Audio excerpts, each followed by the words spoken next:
Super Bowl 49 was held at Phoenix Stadium. The phoenix is the bird that rises from the ashes every day as a rebirth. Phoenix University is located on the 33rd parallel. 33 is an important number to the Illuminati. Here's where the parallel lies on the map. Alright, let's start off with her pre-Super Bowl dress. Do you see the face on the top? I see an owl. Go ahead and look for it. Do you see the owl?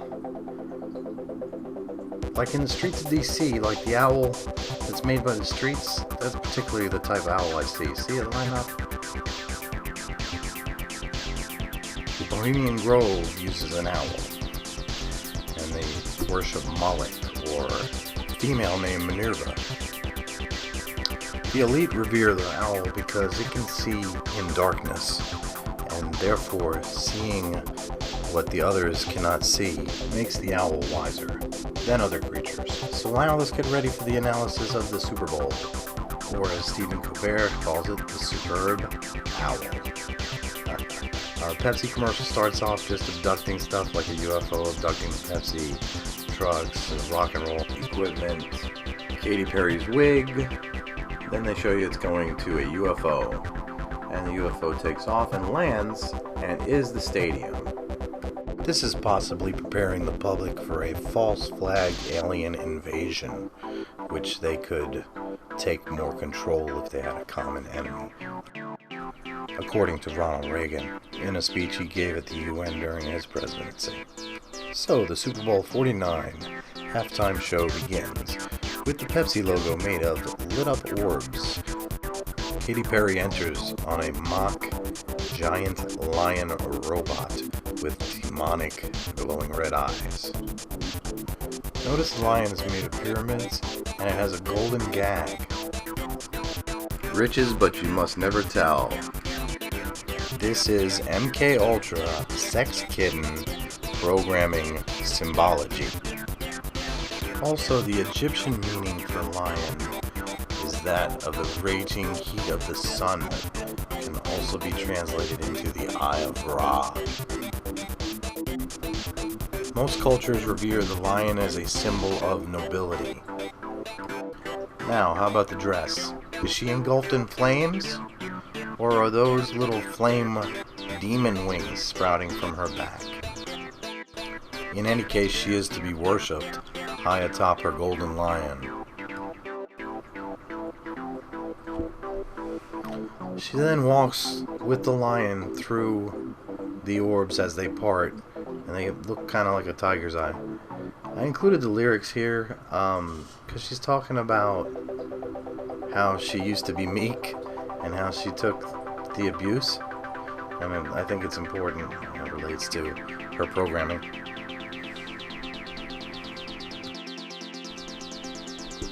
And then she basically finishes the song by, yelling on top of the lion, and it bucks up.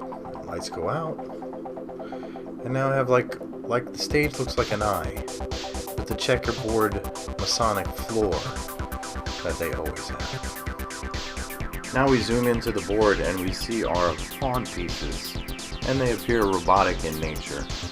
The lines on their suits represent the fractured personalities of the pawns, and they follow their leader, Perry. They assume a pyramid formation. Katy Perry stomps on the floor, causing a shockwave. Then we have more illusion as she tilts, the floor tilts.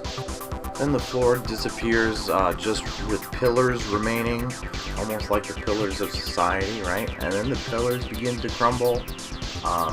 And they all rush towards the center, in which she's singing about a perfect storm, and the storm is raging around the center of the platform, and it looks like a great abyss. Now we see an overhead shot of the platform, which is actually a unfinished pyramid with 6 steps on each side. The performers form an X. They then cut back and cut over to Lenny Kravitz, who turns on a turnstile, looks like a doll, which is significant. Then Lenny starts to sing I Kissed a Girl, which starts with how he didn't plan for things to go this way. Katy Perry twerks on him. There's lots of flames. Here's a better look at that back of that flame dress.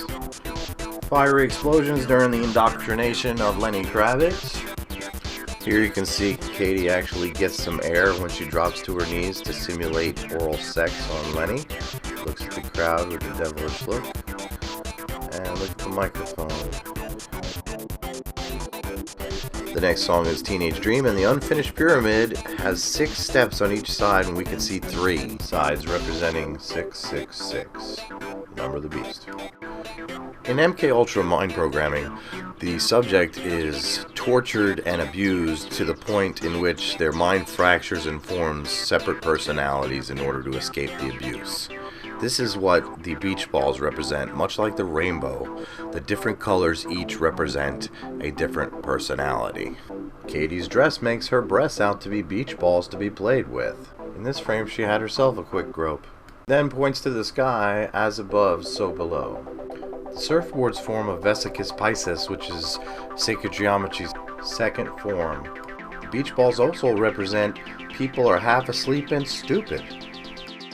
And the Katy Perry lookalikes come out, and each one has their own color, representing each a separate personality or alter of Katy Perry. Now in the next scene, are they sunbathing or is this a death scene? Then Missy Elliott enters the scene. It seems like a strange pairing. Her dancers are wearing a 91 on their jacket. Katy Perry comes out with a 49 jacket with nothing else on, it seems, with some jewels. Then they're all dancing on like this Simon Says board, which is what it reminded me of. And then there was some graffiti, which not sure everything it said, but it did say Missy and Katy. And then all of a sudden a gunshot, and her dancers are dead on the floor, with one of her dancers proclaiming victory and her waving goodbye.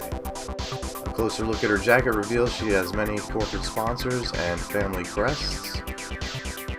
And the last song is Firework, and the orbs spread around Katy once again, and she is wearing a prismatic star dress, some might say pentagrams.